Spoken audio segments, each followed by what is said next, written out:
Lebih 5 juta dijumpai dalam safe house politikus berpengaruh. Siapa dia? Rakyat Malaysia sekali lagi dikejutkan dengan berita SPRM menyerbu unit Pangsapuri yang menyimpan berjuta-juta wang hasil rasuah. Ahli politik yang kononnya bersih dan melaungkan reformasi kini didakwa terlibat dalam skandal besar ini. Tapi mari kita jujur, adakah ini sesuatu yang mengejutkan? Lihat bagaimana ahli politik tertentu menggunakan kedudukan mereka untuk mengumpul kekayaan, kononnya demi aktiviti politik. Bukan rahsia lagi, Selangor pernah menjadi pentas untuk banyak skandal pasir. Siapa yang menguasai Selangor ketika itu? Bukan saya nak menuduh, tapi semua orang tahu siapa yang kita maksudkan. Seorang yang pernah mengutuk Najib habis-habisan. Ini ironi, saudara-saudari. Dulu Najib dipersalahkan untuk segala masalah dalam negara, tapi sekarang ahli politik ini pula yang terpalit dengan rasuah berjuta-juta ringgit. Reformasi apa? Keadilan apa?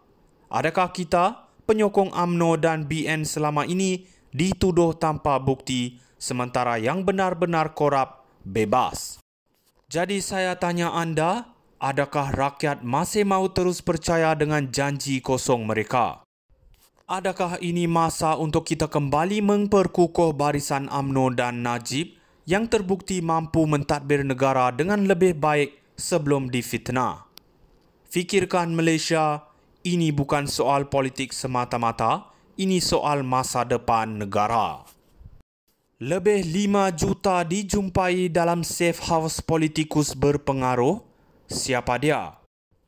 Rakyat Malaysia sekali lagi dikejutkan dengan berita SPRM menyerbu unit Pangsapuri yang menyimpan berjuta-juta wang hasil rasuah. Ahli politik yang kononnya bersih dan melaungkan reformasi kini didakwa terlibat dalam skandal besar ini. Tapi mari kita jujur, adakah ini sesuatu yang mengejutkan?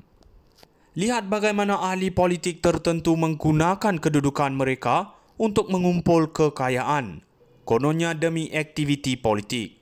Bukan rahsia lagi, Selangor pernah menjadi pentas untuk banyak skandal pasir. Siapa yang menguasai Selangor ketika itu? Bukan saya nak menuduh, tapi semua orang tahu siapa yang kita maksudkan. Seorang yang pernah mengutuk Najib habis-habisan. Ini ironi, saudara-saudari. Dulu Najib dipersalahkan untuk segala masalah dalam negara, tapi sekarang ahli politik ini pula yang terpalit dengan rasuah berjuta-juta ringgit. Reformasi apa? Keadilan apa? Adakah kita, penyokong UMNO dan BN selama ini dituduh tanpa bukti, sementara yang benar-benar korup bebas? Jadi saya tanya anda, adakah rakyat masih mau terus percaya dengan janji kosong mereka?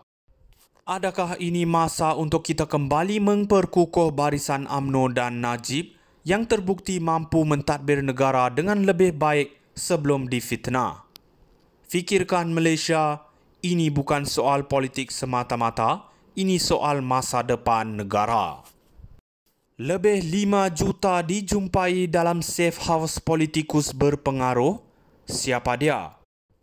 Rakyat Malaysia sekali lagi dikejutkan dengan berita SPRM menyerbu unit Pangsapuri yang menyimpan berjuta-juta wang hasil rasuah.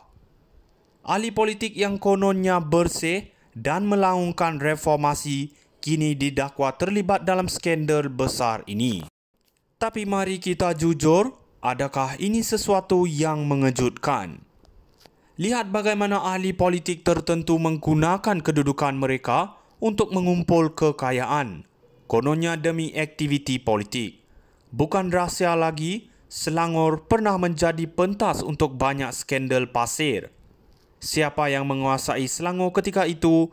Bukan saya nak menuduh, tapi semua orang tahu siapa yang kita maksudkan. Seorang yang pernah mengutuk Najib habis-habisan. Ini ironi, saudara-saudari. Dulu Najib dipersalahkan untuk segala masalah dalam negara, tapi sekarang Ahli politik ini pula yang terpalit dengan rasuah berjuta-juta ringgit. Reformasi apa? Keadilan apa? Adakah kita, penyokong UMNO dan BN selama ini dituduh tanpa bukti sementara yang benar-benar korup bebas? Jadi saya tanya anda, adakah rakyat masih mahu terus percaya dengan janji kosong mereka?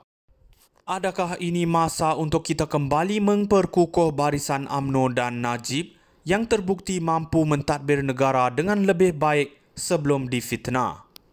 Fikirkan Malaysia, ini bukan soal politik semata-mata, ini soal masa depan negara. Lebih 5 juta dijumpai dalam safe house politikus berpengaruh. Siapa dia? Rakyat Malaysia sekali lagi dikejutkan dengan berita SPRM menyerbu unit Pang Sapuri yang menyimpan berjuta-juta wang hasil rasuah.